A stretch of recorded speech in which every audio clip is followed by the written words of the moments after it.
This is the full Game 3 VOD of the matchup between Gen.G and FlyQuest from the Quarterfinals of Worlds 2024. Something to take note of, FlyQuest banning the Aurora on the blue side. Gen.G's first ban is what we were talking about, the Ashe. Yep, so it is going to be the Ashe, and now it gets really tricky because they have to drop something. So what are they going to drop is the question. Ivern, I maintain, I think is a super smart ban. I do think it is enchanters that are really working so well for FlyQuest.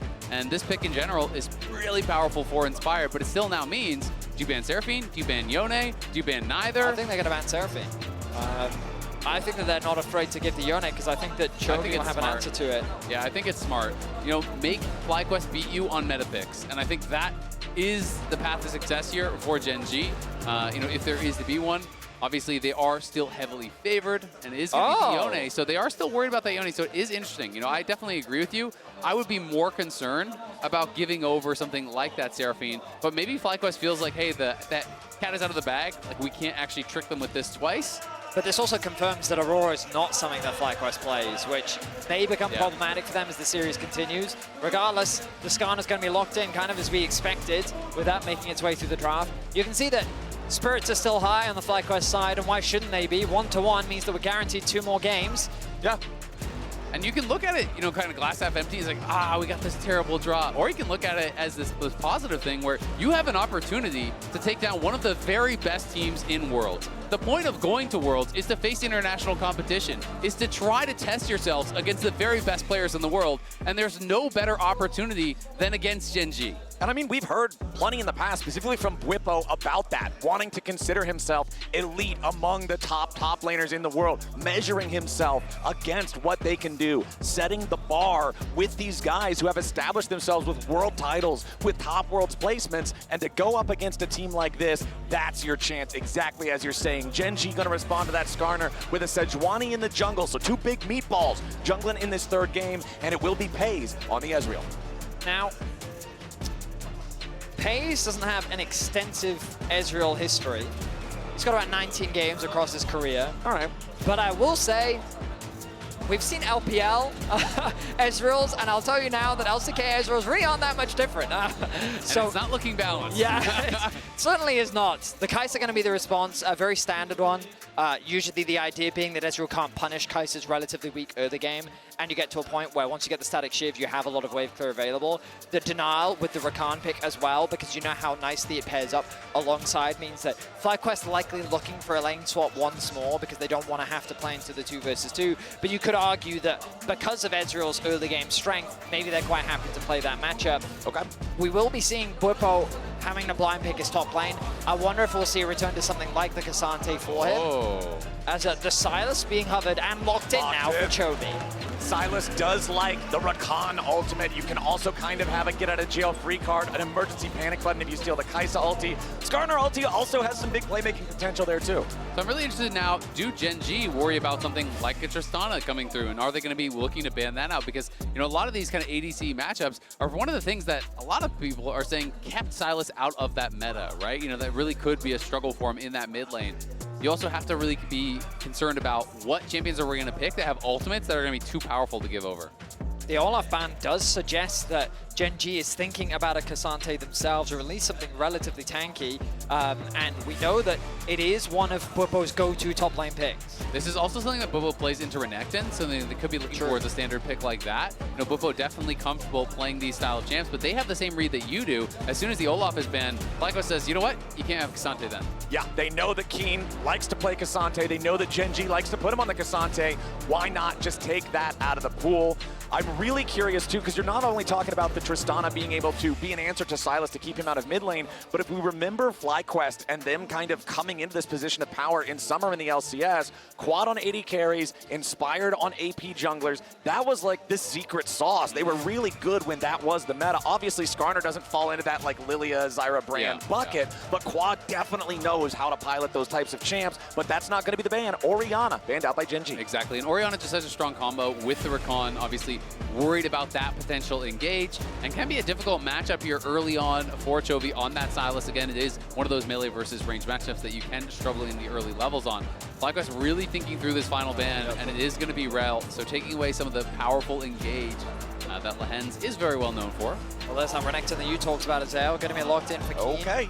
A relatively safe blind. So Owl would point out look to respond. Sometimes we've seen the Urgot I come was out going to from it, say, yeah. but I don't love it here. Oh, Vladimir would be really interesting. There have been so much talk about this W Max Grasp Vladimir that had really been making the rounds in solo queue.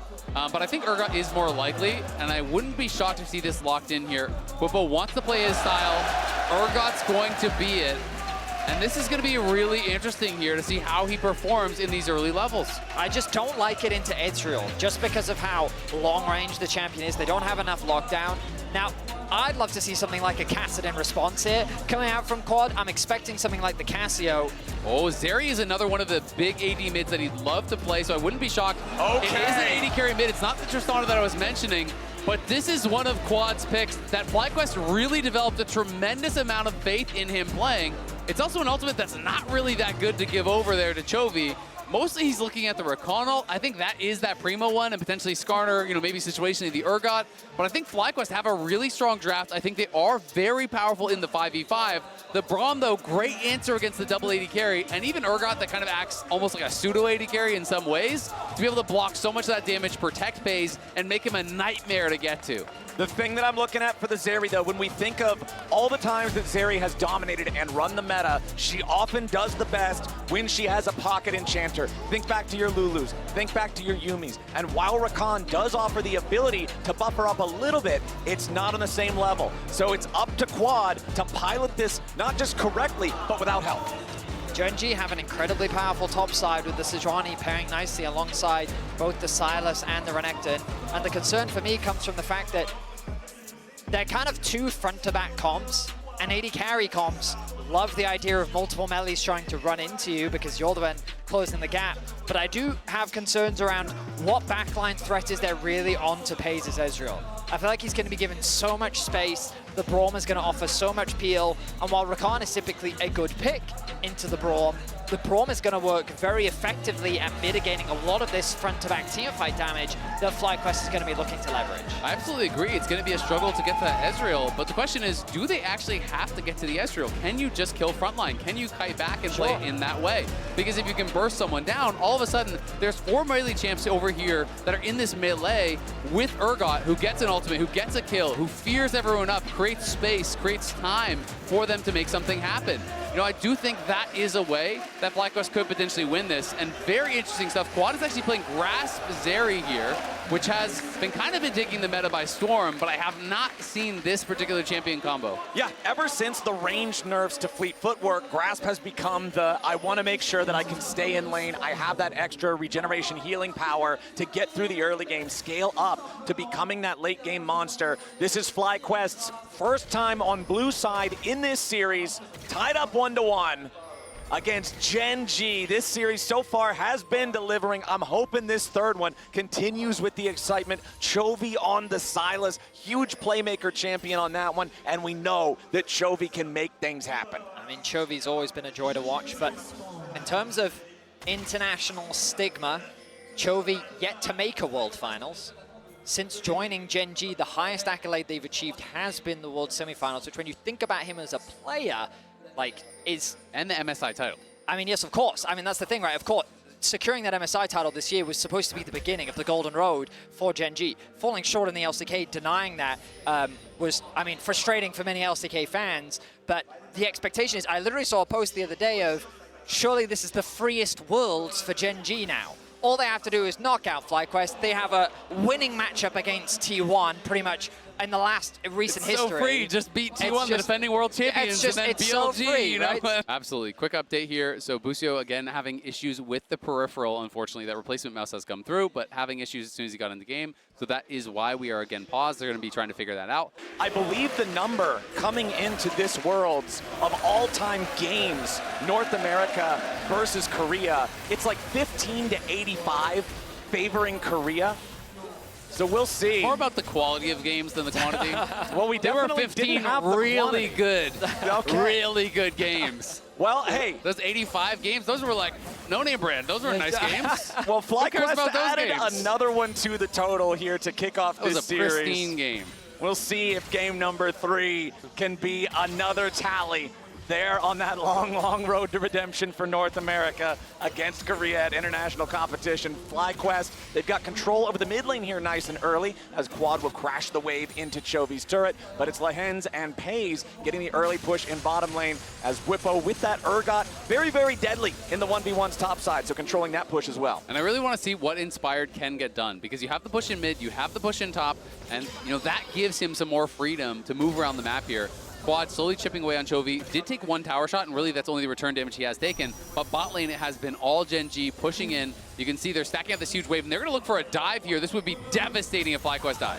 Masu and Busio, they got to play this one right. Canyon going in. They already popped the heal at the very start from Gen.G. Busio taking a ton of damage here. Canyon's getting locked up. Lehens eats another turret shot as Whippo goes forward. Canyon's still trying to get away. The Urgot not going to get a kill on anybody as now Whippo's in danger. Pays shifts forward. Busio and Masu still fighting, still fighting. Double knockup. First blood over to Masu. Double kill over to Masu. FlyQuest, play it better. What a counter engage there from Busio, punishing the shift from Pays. A great TP comes in from Whippo. It looked like he was going to get killed, though, as he TP'd in. He flashed forward. You had to think he went too far. But FlyQuest in the 3v3 make it happen. And the wave is being pushed towards Busio, and it's slow stacking, so Whippo can get back up there and catch us. Let's watch it one more time. So the commitment from Canyon was way too deep. Like, he's stuck underneath the tower. Chain CC, they don't quite have the damage, and he's forced to flash away as the TP comes in from Whippo. At this point, you're thinking, oh, Whippo might be in danger. Good body blocking comes in from Masu, but that E from Pays to reposition ended up being his death sentence. The Ignite was held onto. The barrier comes through. What an engage. The double knock-up into Q. Beautiful follow-up from Busio as 700 gold goes into the pocket of Masu. Beautiful redemption for Busio. Isaac, you talked about it in game number 1. The struggles that he had during MSI, the comeback during summer, and now to be the enabler of the early double kill from Masu against Gen.G 4 minutes into the game, just huge. It's a fantastic TP from Whippo supporting the team. And that is the faith that they have in this NA talent bot lane here, Masu and Busio. The team knows if we get Masu in a position, he can win us games. They have that confidence in him, and Whippo is willing to make sacrifices to his own game to enable this young AD carry. Good little trade there from Chovy in the mid lane to try and push out that wave. Quad, though, should be able to set up a decent freeze. The stacked wave that you were talking about earlier, Azael, now going to be caught as Inspired hovering around the bot side of the map. That's the other consequence of that failed play from Canyon. Inspired has been full clearing the whole time. This man, for those that don't know, loves clearing camps. He the did it in CEO EU. of full clear. Full clears, yes. He did it in EU. He immediately went over to NA and did the same thing. And if you try and make that haphazard play, you aren't able to execute. Inspired is going to punish you for it. And now look at that. Level 5 completed for him. He's back out onto the map with a giant spell. It's big advantages here so far for FlyQuest. You can see, though, Chovy trading well with Quad in mid lane. Getting a little bit dicey as they both are getting a bit low on health. You also have to wonder, could this TP get punished from Whippo? If he gets ganked without that TP, if you die without that TP, all of a sudden plates go over. All of a sudden you lose all the minions. The wave becomes very difficult. So Canyon still has an opportunity to try to have an effect on this map, but he also knows Inspired is ahead of him, and if Inspired is there when he goes for that gank, another play goes bad in the early game, Gen.G could be in a lot of trouble. Look at the blue buff right now. Bit of an invade coming out from Canyon when his top lane had just reset. I think his goal there was just to get a bit of information. Yeah. Lehens using this opportunity to roam mids as the grub started off. Good awareness from Canyon, knowing the Quad wants to go back to base, doesn't have the TP available. Lehens is already here to the play. Chovy has the power, but they dive bot. Bottom lane, Pays at 200 HP. Masu has to get rid of the turret aggro now as Pays is still fighting, but it ain't gonna matter. And Kathy and Rain buries Pays underneath the tier 1 turret, and FlyQuest claim a 3rd kill for their marksman. A crucial set of sequences happened on the map. While Gen.G gained the advantage on the grub, they did so by bringing Lehens up. FlyQuest needed to make a cross map happen, and they rightly do it. We talked in game 1 about playing with the nameplates off. They didn't look at Pays' names, they just saw an Ezreal that should have died. Whippo in trouble as Canyon trying to make his presence known up here on the top side. Whippo's locked up, beat down. Canyon gets Gen.G on the board. And they get that huge punish now on Whippo with no teleport here. He's going to lose a lot. Keen is going to get this wave in. He's going to get likely at least one of these turret plates. And he's going to be in a pretty big advantage off of that. Inspired making his way back towards the top side, should be able to tick over to level 6 as a result of this. Busio making his way towards mid as well. With the grubs gone, typically you'd look for those neutral objective trades, but Inspired not really been in a position to play for that dragon just yet. He has to cover the top side of the map. He's going to catch that whole wave, and as you rightly said, Azael, the top side of the map now a big advantage for Gen.G, with Masu finding himself with a 1.1k gold lead. Yep, that was always the risk. When you TP down to bot, you die without that teleport, you are in trouble. So Bwipo sacrifices for the team, but it's not nearly as dire as it was in that last game. The situation that he was in was so much more difficult, and especially against a Jax who really does scale incredibly well. Bwipo's still in it, and Masu has been set up for success. This young Canadian AD carry trying to make his name known on the international scene. Has talked so much about, how the support of his family has really meant the world to him. He comes here, he has so much backing from his family. They're always watching the games. They're always sending him supporting messages, calling him after the games, and he wears that necklace as a reminder of his uncle, of his family, and of their home. 3-1, 1,000 gold lead for FlyQuest, despite the fact that, like we've already touched on, no neutral objectives to their name just yet. 2 minutes until we get the next set of grubs. The first Drake being a Chem Drake doesn't have a lot of individual value itself, and it looks like neither one of the teams are super concerned with it right now. Canyon is on this bottom part of the map. He is level 6. However, it looks like he's going to go ahead, take his recall here for a purchase, as Busio will move into the bot side river, clear out some of this vision. Inspired also hanging around, farming Krugs up himself. Masu with good control over this wave. Nice W connects, but an immediate trade back from FaZe.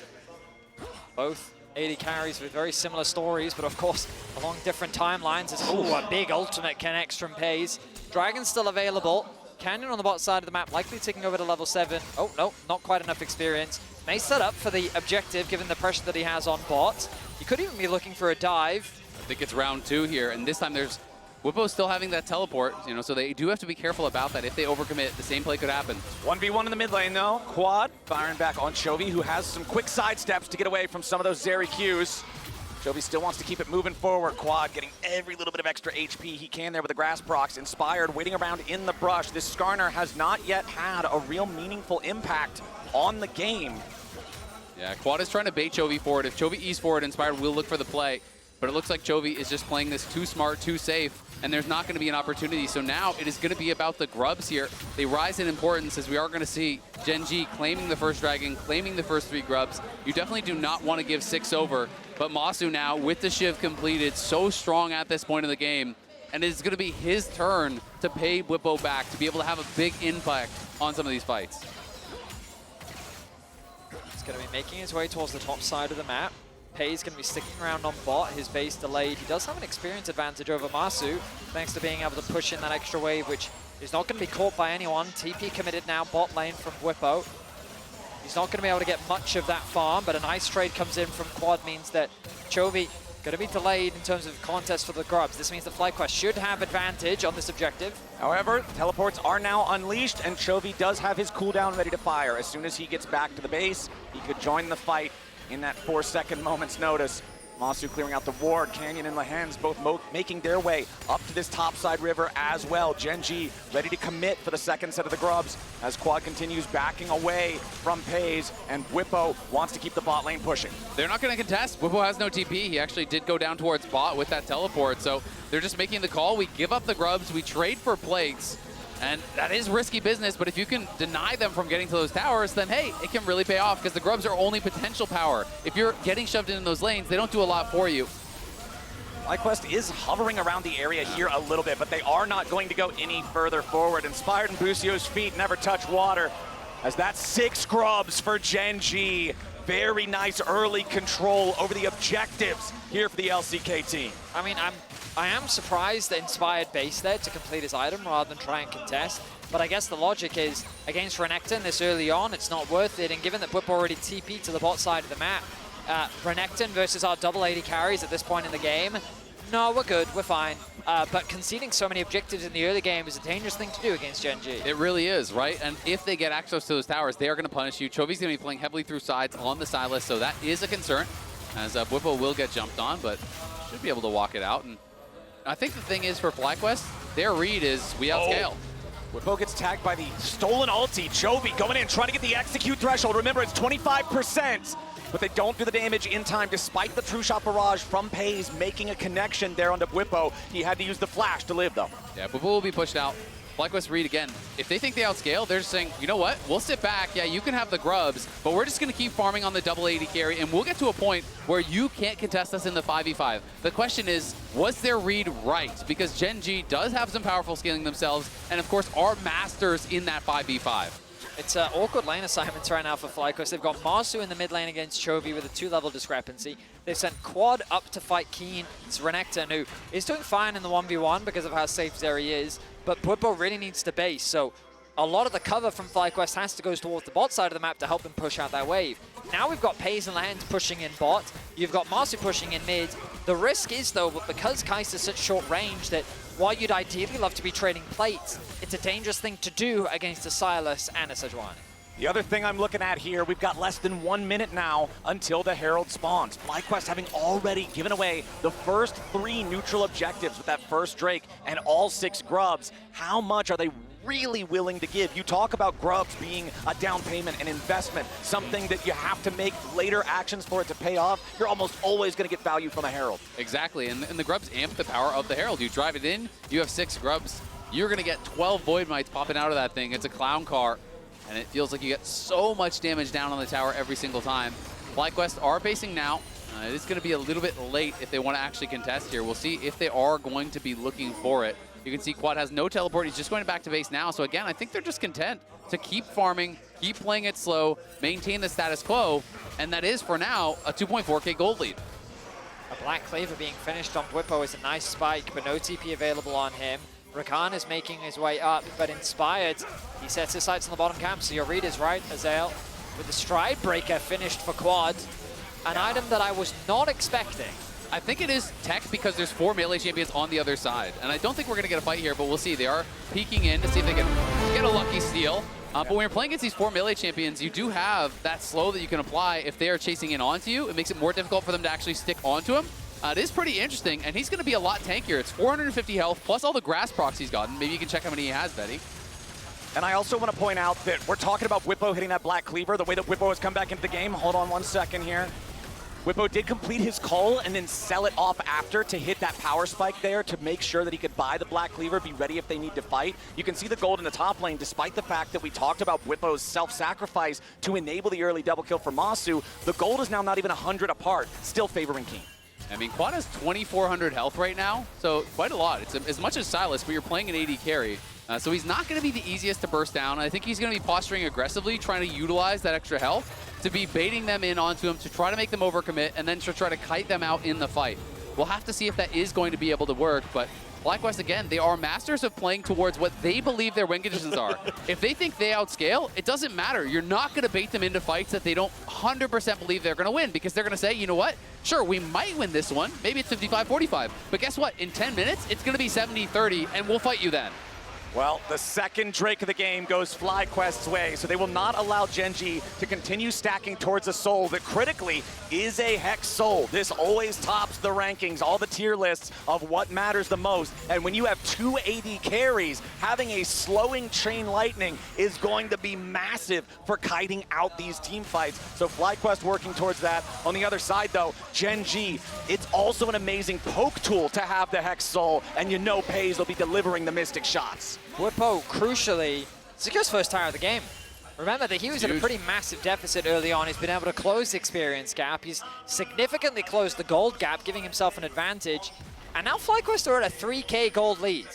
Yeah. Securing that second dragon did a lot, mainly because it just slows down Gen.G's ability to basically snowball the game. And we're getting closer to those fights where, Azael and I already talked about it in the draft, it's an interesting situation where I have some concerns around FlyQuest's ability to gain access to the backline. However, both teams are going to be looking to play a front-to-back composition. And when you have 3 melees into double AD carry, that's a good situation for both an Urgot and the AD carries to be playing. I mean, it's 4 melees into double AD carry, right? It gets True. even harder, and there's a Black Cleaver that Urgot purchased up, which I think is so smart. Shredding the armor for your AD carries, applying that to everyone. You also have to remember, you want to be pretty tanky here, but guess what? You're minus 20% HP because the Urgot ultimate. So I think what FlyQuest is going to do in every single fight is they're going to Urgot ultimate one person, hit that on the front line, try to get that kill, and then utilize the fear beyond death, that fear that comes out onto all these melee champions to buy space and take over the fight. That is going to be the key thing. And the question is, can FlyQuest get that first fight to set up for success in the rest of the 5v5? Well, Gen.G is going to get their first turret of the game here in the bottom lane. Canyon came down to apply enough pressure to force Whippo to step back so that Keen is able to secure the turret. But now it's Keen under pressure. FlyQuest going in for the fight. Whippo will lead the charge as Inspired on the approach right next to Busio. Keen doing a good job kiting these guys out for now, but his goal is only to buy time. There is no escape here for the Crocodile, and Quad gets the 4th kill for FlyQuest, but the trade in mid lane is there. It's the Rift Herald summoned up by Gen.G. They use it to force the tier 1 turret down, and Lehens drives it back into the tier 2. Now Inspired and Busio show up to force Lehens back, so ultimately Gen.G do close the gold gap despite FlyQuest getting the pick down in the bottom TP lane. flank. But a TP up in the top side now, as Chovy could be in trouble. Whippo moving in, still moving towards this guy, slows him down with a grenade, and now trying to get that extra little bit of space. Disdain with the flash!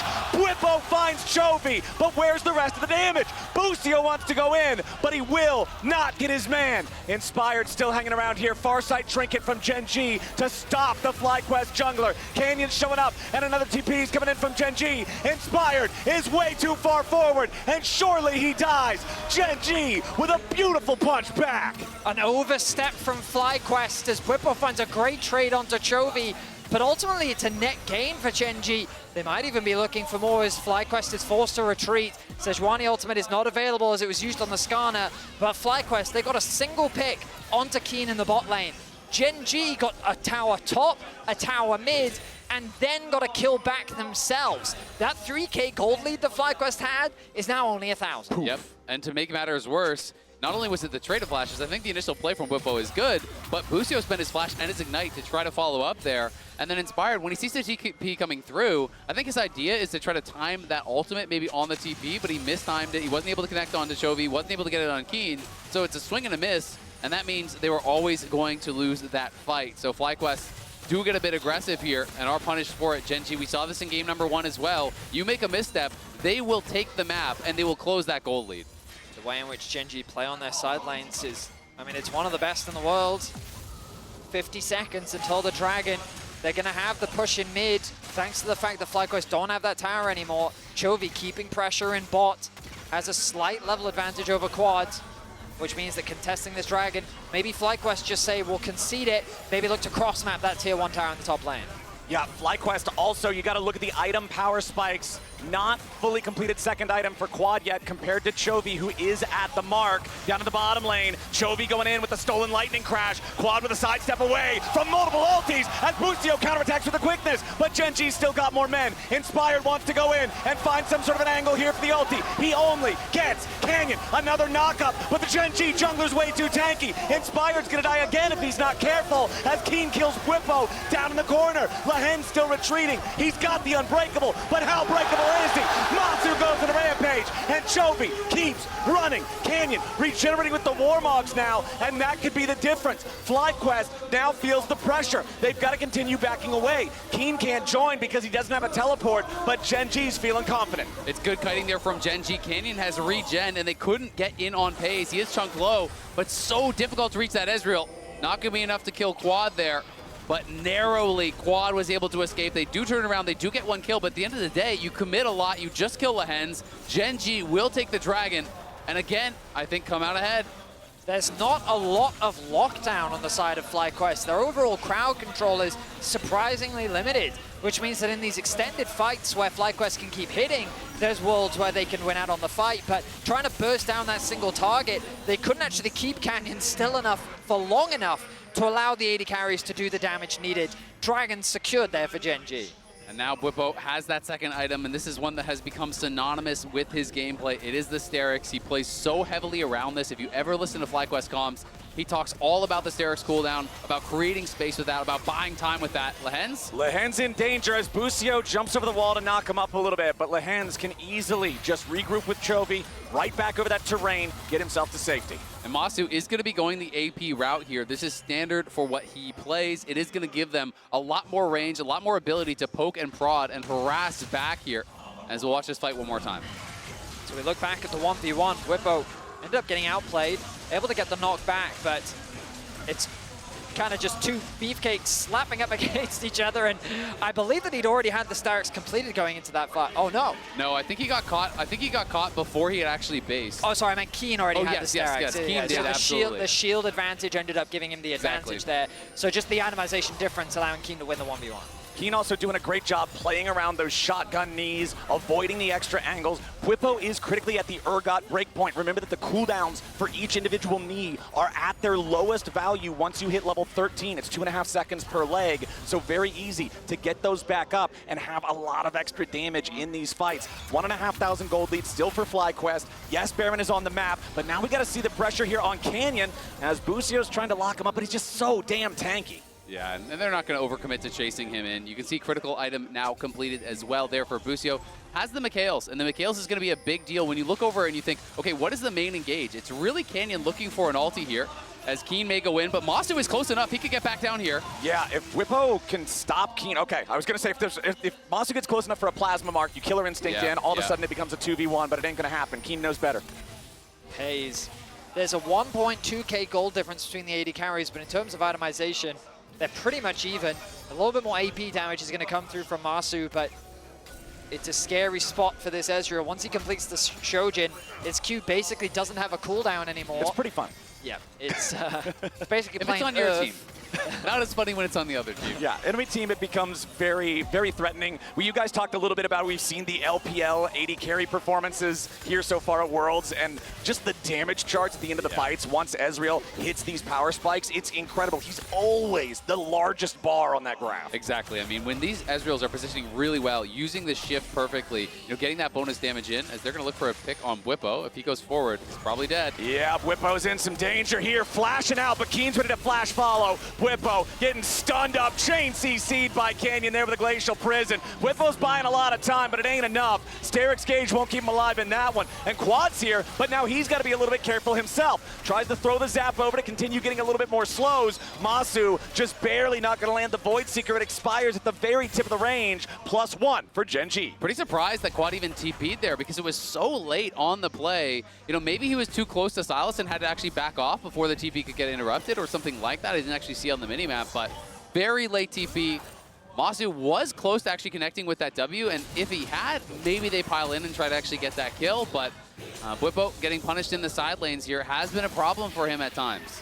Keen level 16 now, the highest level in the game. This Renekton is going to be an incredibly difficult front line to have to deal with. FlyQuest, you're seeing how they're conceding a lot more on the map. These objectives are getting harder to contest. Gen.G are doing a good job of manipulating the side waves once again. Chovy has the push in top once more. They still hold on to their mid and top tower. And FlyQuest, it feels like the pressure is continuing to mount. Back to what we were talking about at the very beginning of the game when FlyQuest got that double kill in the bot lane. Canyon's behind him. Canyon coming in. Gen.G making their move. Inspired's going to be the target here, but he tries to force the enemy front line back. The Skarner's locked up in the front. He's going to get beat down. The Sterix ain't going to matter yet. Again, he drags two back. Into the back line goes Chovy. Inspired flashing away to barely stay alive, but now Whippo's going to be in danger as well. The first kill is going over to the stolen ulti, and Chovy puts Whippo in the grinder. Now Pay's got to be careful. There goes your Void Seeker. Pay's still getting away for now. Masu trying to fire a few more of these off. Quad and the rest of FlyQuest trying to get at least a little bit of mid lane pressure here. They're down a man. They got to be careful as they continue retreating. Inspired went back to the base to heal, but now Masu's got to be careful. There's your use of that cleanse from the Mikhails. As again, Gen.G continue the chase, but Masu's unstoppable. Lehen's went in too far. Zap shoots out of the wall, and Keen's got to be careful. So much pressure, but it's not enough. Masu cuts them down. Oh, ye of little faith.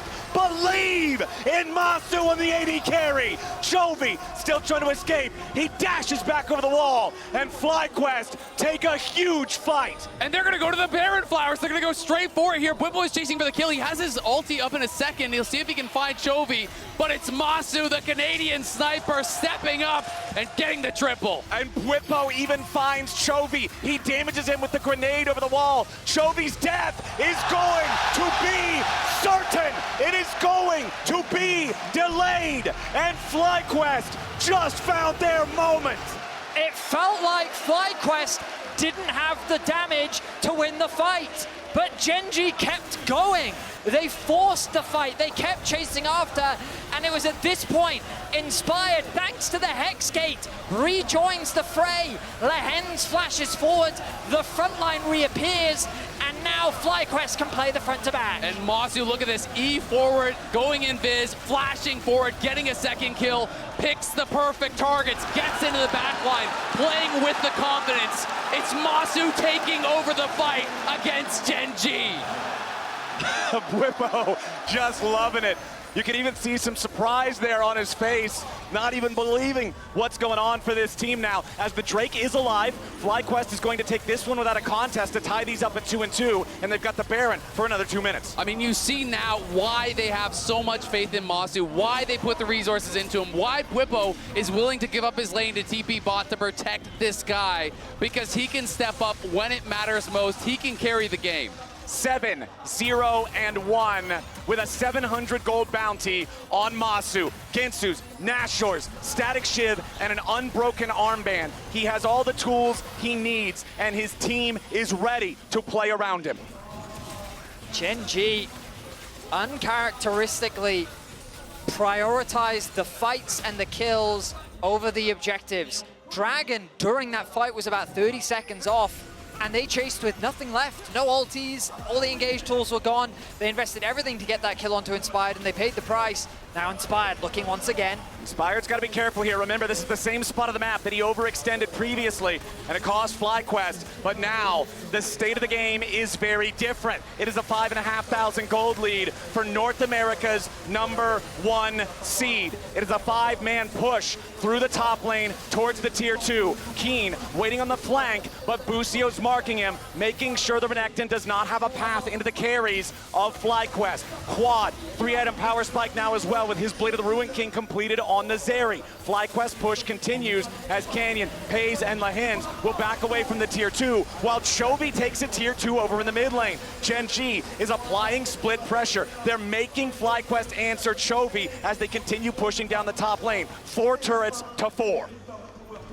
It is unbelievable that once again, FlyQuest, a team that no one had any expectations of, are forcing these gods from the LCK to have to take a knee. The pressure that they are exerting, the team fighting that they are demonstrating, they are going toe-to-toe with one of the best teams in the world. 6K is the gold lead. The Baron will wear off. And now we return to a state where FlyQuest must find one more fight, and if they can, they will bring Gen.G to match point.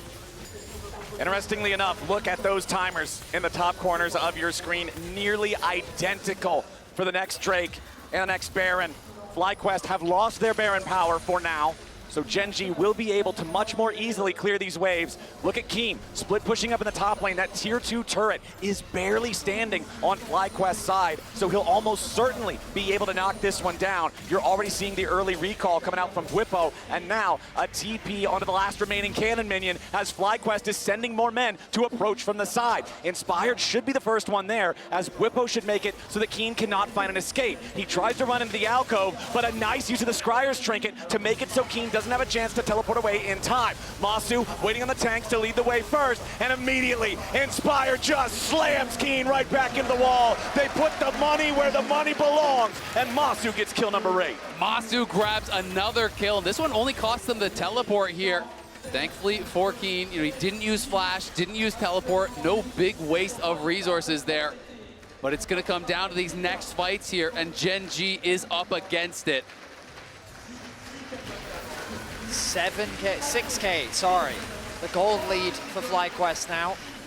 A minute and a half until both neutral objectives spawn. A nice pick found by FlyQuest, but not really going to convert into much for either side outside of another kill. The Void Staff finish from Masu means that his poke from the W is going to be that much more scary.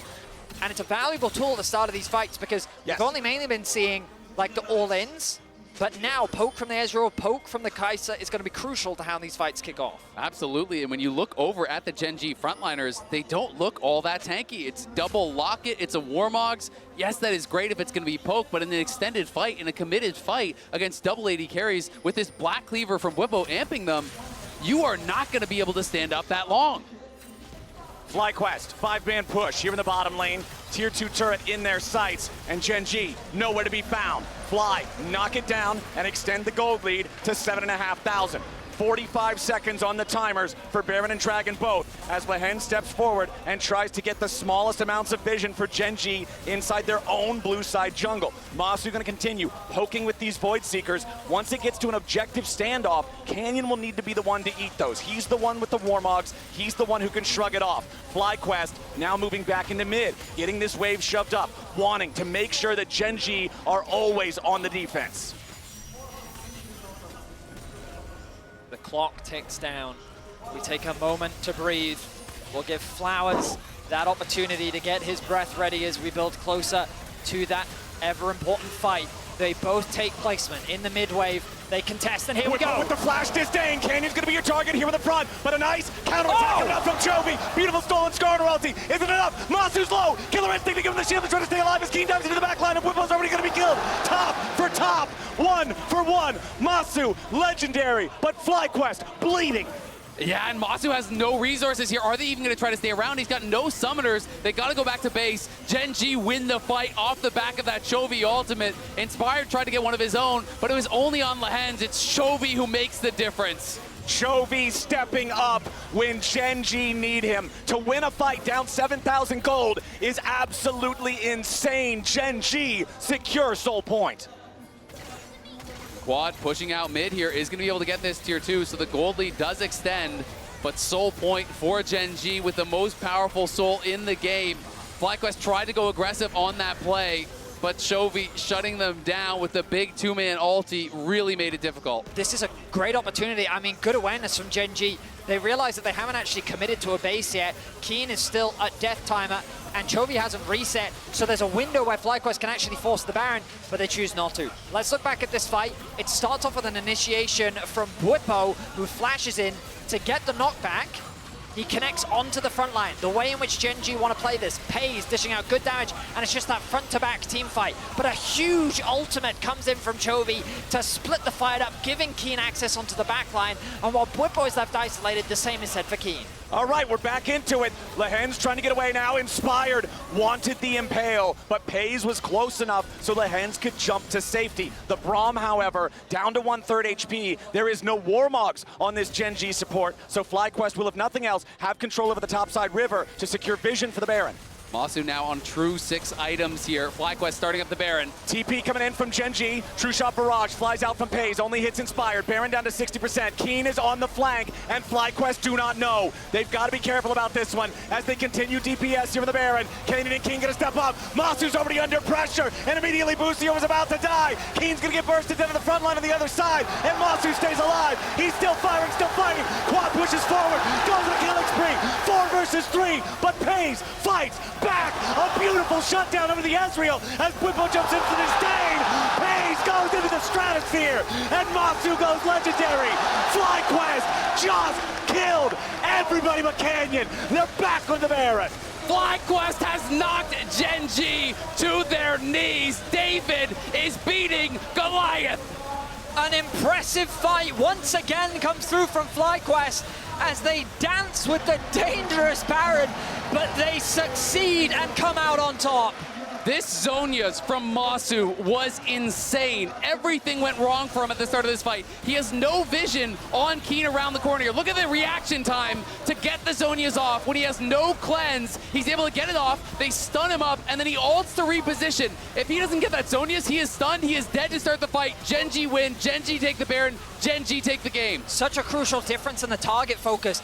Had both Paze and Chovy were focusing Busio, whereas the rest of FlyQuest turned their attention to the top side. Whippo connects the knockback, sends Paze to space, brings him back down to reality, where the rest of FlyQuest are ready to send him back to base. And you can see the look on Busio's face. That has to be the stress of that play where he was exploded at the very beginning. Whippo, pure joy, the love of League of Legends, the love of competition as FlyQuest with a 5-man push. Now in the bottom lane, trying to crack the base of Gen.G. Keen and Chovy on the side. Chovy with the stolen Rakan ulti, look for the quickness as Busio jumps in. Turret's already down. FlyQuest forcing the issue, but a true shot barrage over the top of 4 is going to try to hold the line for Gen.G. They continue backing away. FlyQuest took a couple of hits, but they claim the inhibitor. Gen.G are not just bleeding, they are falling apart as FlyQuest, with a 10k gold lead here in Game 3, are resetting to set up for the Dragon. A minute's time, still a minute left on the Baron. They can still do good damage, but an unbelievable performance. What was meant to be a 3-0, a quick day for Gen.G, is turning into an incredible turnaround upset for FlyQuest. It's just a brilliant performance from the entire team, but it is not a win just yet. The Nexus must fall, and they have to prevent Gen.G from turning this game around by getting Soul, by getting into a better position. All eyes on Chovy for the Gen.G fans. Remember, when Gen.G won the fight in mid lane, it was Chovy's stolen Skarner ultimate that made it happen when they were 7,000 gold behind. Now, at a 10,000 gold deficit, they're gonna need something even greater. True shot barrage with no results this time. Chovy eating a little bit of damage as Inspired moves forward, and the second inhibitor will fall. 30 seconds left on this Baron timer. 15 seconds until the Drake spawns, and FlyQuest will move in position to bring this game to 3 Drakes to 3. And look at the map. There's no vision at all for Gen.G. They have no way to contest this whatsoever. They can't get out there, so they're gonna have to give up this Dragon here, give up their shot at the Soul for now, and hope that they can hold the line in their base. But FlyQuest crossing the T's, dotting the I's, getting everything they want to try to close out this game. The circumstances of the fight are a matter of which frontline falls first. In the previous fight, we saw the target focus being thrown onto Busio. The Silas ultimate, Ezreal's damage, a lot of it thrown onto this Rakan, who was happy to lose his life so that on the other side, Keen was being shut down. In this battle of front to back, Azel was talking about all that matters is which frontline falls first. And when you have double AD carries with an Urgot on top of that, it just becomes a matter of time before these double AD carries start to win out. And that's why Gen.G have to play so perfectly around cooldowns, so perfectly about that E from the Braum to utilize these spells, to buy time, to buy space. Because if you just run straight in and you fight to the death, FlyQuest wins every single time. Gen.G have to outsmart, have to outplay if they are to come back in this game. It's double Sterix, double Unending Despair on the 2 meatballs for FlyQuest. They are built to just endure forever. And it's 4 melee. So when you have these items here that give you that drain tank, it can be so much healing in a long fight with the Unending Despair. 4 melee champions around you, you absorb all of that extra life, you become so much more difficult to knock down. The path to get here for FlyQuest was one of great debate. Yes, sir. Did they deserve to be in the quarterfinals, knocking out a brother-in-arms to qualify for the top 8? It was, I mean, Azel, you talked about it on the desk. It's frustrating because people are always going to have that caveat. Oh, they made top 8, but they didn't beat anyone really to get there. Well, there is no room for question here. This has been nothing but a spectacular performance from FlyQuest. And regardless of the results of today's series, North America should stand proud as FlyQuest have upset the apple cart and done what no one thought they could. Absolutely. And when you think about the fact that they pushed HLE to the brink as well, almost able to take that best of 3, it becomes that much more impressive. FlyQuest now trying to close in on this final inhibitor. You can see Super's coming in bot, Super's coming in mid. That is going to be the moment where FlyQuest can try to pounce. There's 1 minute left until the bot lane inhibitor respawns. 2 left on the mid lane inhibitor timer. Tons of damage from Pays onto Inspired. The Mystic shots bringing him low as Bwipo buffers through some of the CC. Mikhail's to try to get him further back. Gen.G doing a great job forcing FlyQuest away. Bwipo barely getting away from that last Mystic shot that would have triggered another Winter's Bite and could have potentially allowed Gen.G to chase further. They do get the teleport though from Chovy critically, so now they go back, they regen up, and it's gonna get harder. That's 3 ultis gone. Canyon ulti, Pays ulti, Lehen's ulti. The TP comes back in. FlyQuest are ready to fight. FlyQuest keeping it going. 3rd inhibitor turret under pressure. The wave is being cleared out as the super minions pressure the bottom lane and the mid lane together. FlyQuest backing away. The Baron spawns in 5 seconds. Exactly, and they're just gonna go right in onto the Baron. Their supers still moving up mid lane here. It's gonna get very difficult. FlyQuest can just 2-man this while the rest of them look to block out Gen.G from responding. Masu does a ton of damage to this objective all by his lonesome. Canyon would lead the charge for Gen.G. Chovy has lost a good chunk of HP here in the approach. The FlyQuest squad just trying to buy a little bit of time to secure the Baron, but Bwipo might die. Quad going in for the lightning crash. Gen.G are dying. FlyQuest have already killed everybody.